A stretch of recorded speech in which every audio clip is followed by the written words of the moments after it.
صباح الفل والياسمين حبايب قلبي، عاملين ايه؟ احنا متابعين في الدنيا. اول حاجه كده نبدا يومنا بالصلاه على النبي، اللهم صل وسلم وبارك على سيدنا محمد وعلى اهله اجمعين.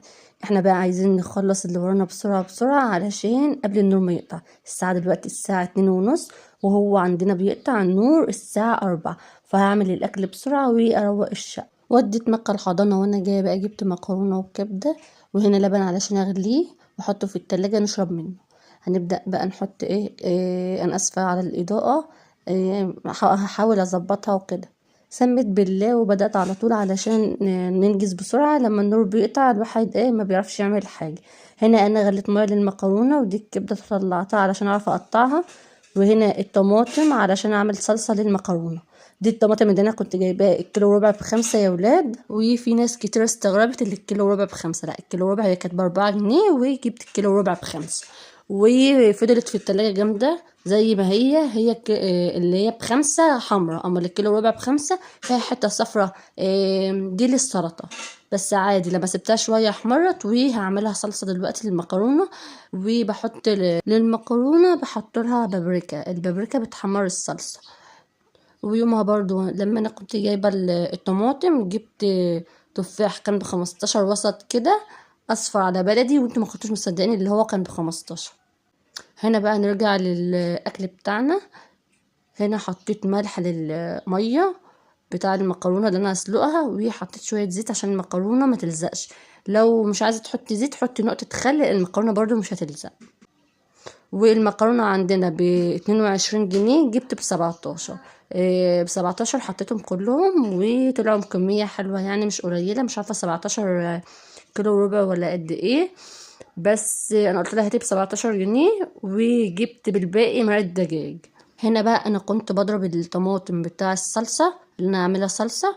بضربها كويس جدا علشان انا مش بصفيها، في ناس بتصفيها بتطلع الصلصه بتاعتهم ناعمه. انا هنا بضرب الطماطم كويس جدا بتطلع ناعمه معايا. وضربت مع الطماطم حتة قرن فلفل حامي كده علشان المكرونة تطلع سبايسي. لو ما فيش حامي بحط فلفل من اللي هو شطة حمراء عادي بودرة. بعد لما خلصت ضرب بقى بلف الخلاط بتاعي كويس تمام زي ما كان، وبنضفه وبمسحه لو عليه ميه، لو وقعت عليه حاجه. الخليط بتاعي اصلا فيه شرخ من تحت كده فبيسقط اي حاجه بضربه فيها، فبمسحه اول باول. خلينا نضف كده وشاطرين. هنا بقى انا كنت بغلي اللبن، هغليه. حطيته في الحله دي، طلعت كنت خايفه اللي هي تكون صغيره وهعمله في حله تانية، بس طلعت على قده. قلت مش مشكله، هو كيلو لبن اغليه وبحب اسقعه في التلاجة. بشربه مش سخن، ما بحبش اللبن سخن، بحب يكون ساقع كده شويه، بس بغليه الاول واسقعه. هنا كنت بقلب المكرونه وبعمل الصلصه بقى بتاع المكرونه. المكرونه بتاعتي معمله ببصل وثوم.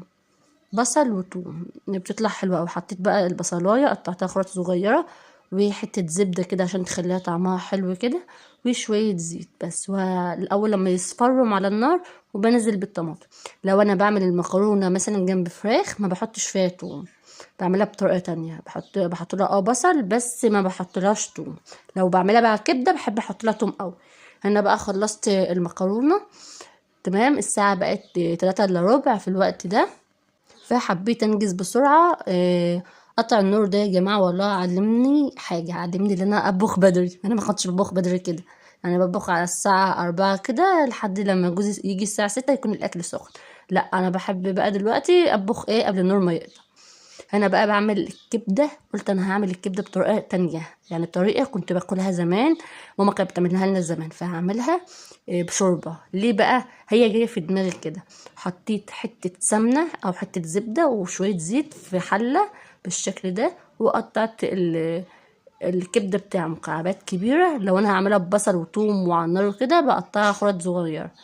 هنا انا حطيت فصين ثوم مهروسين في الصلصه بتاعتي، وهملحها بقى. هحط لها شويه ملح وشويه فلفل اسمر وكمون وخلاص كده شويه. وهحط لها بابريكا لو هي محمرتش، البابريكا بتحمرها وبتخلي الصلصه حمرا اصلا، بتخلي الحاجه كويسه. نرجع للكبده بتاعتنا. هنا السمنه والزيت لازم يكونوا سخنين قوي، وبنزل بالكبده بتاعي تمام. ما ينفعش اشوحها من غير ما احط ماده دهنيه، بتلزق جدا وما بتعمل، بتتهري اصلا في الحله. الاكله دي ماما كانت بتعملها لنا. والكبده دي اصلا في ناس بتعملها كده بشوربه. ايوه انا اللي عملت الكبده بشوربه، عملت شوربه من الكبده. اللي هتغلوا لنا الفراخ اللي احنا عايزين شوربه، فهنعمل ايه؟ شوربه من الكبده. بتطلع جميله قوي، بنعصر عليها ليمون وبتطلع حلوه قوي مع المكرونه.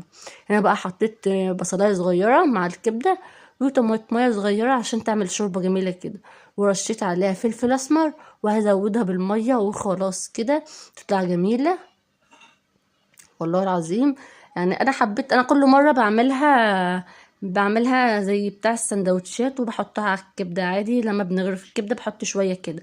فقلت ايه المره دي انا حابه اعملها كده، وبقالي كتير قوي انا ما اكلتهاش كده.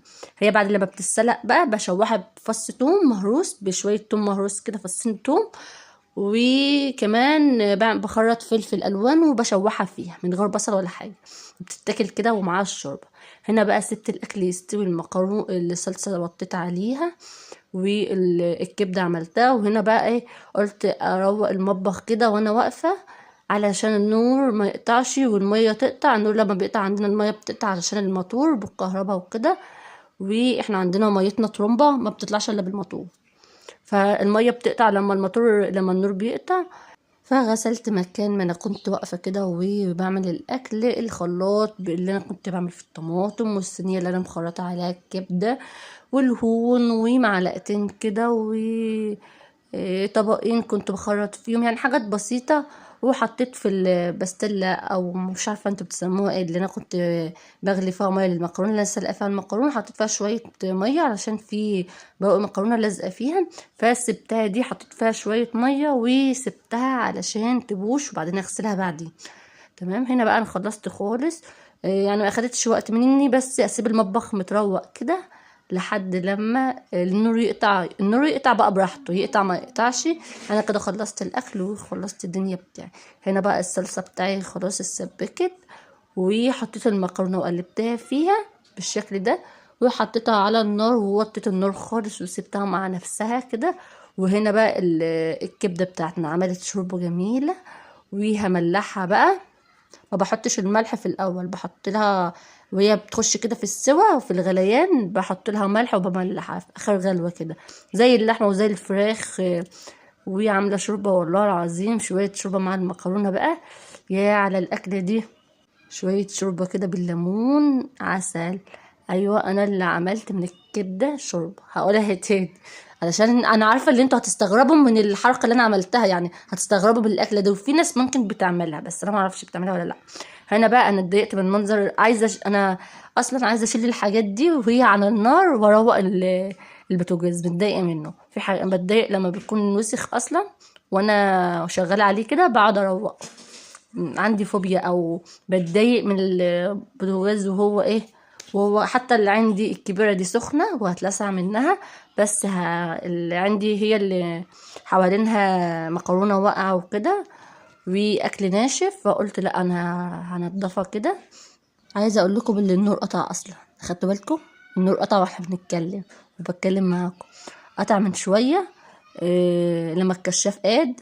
بس هنا انا اصلا خلصت، ما عادش ورايا حاجه، ووطيت على المكرونه تاخد بس ايه سوا كده، تكمل سواها مع الصلصه، وهطفي عليها. والكبده لما تستوي هطفي عليها. وانا خلصت كده الحوض ومسحت الترابيزه، وهنا سبت اللبن يبرد عشان احطه في التلاجة. وبس كده انا خلصت. يا رب الفيديو يكون عجبكم وكان خفيف عليكم وطلعتم منه بفكره او معلومه. ما تنسوش بقى اللايك للفيديو واشتراك للقناه لو انتوا لسه ما اشتركتوش يا حلوين. والسلام عليكم ورحمه الله وبركاته.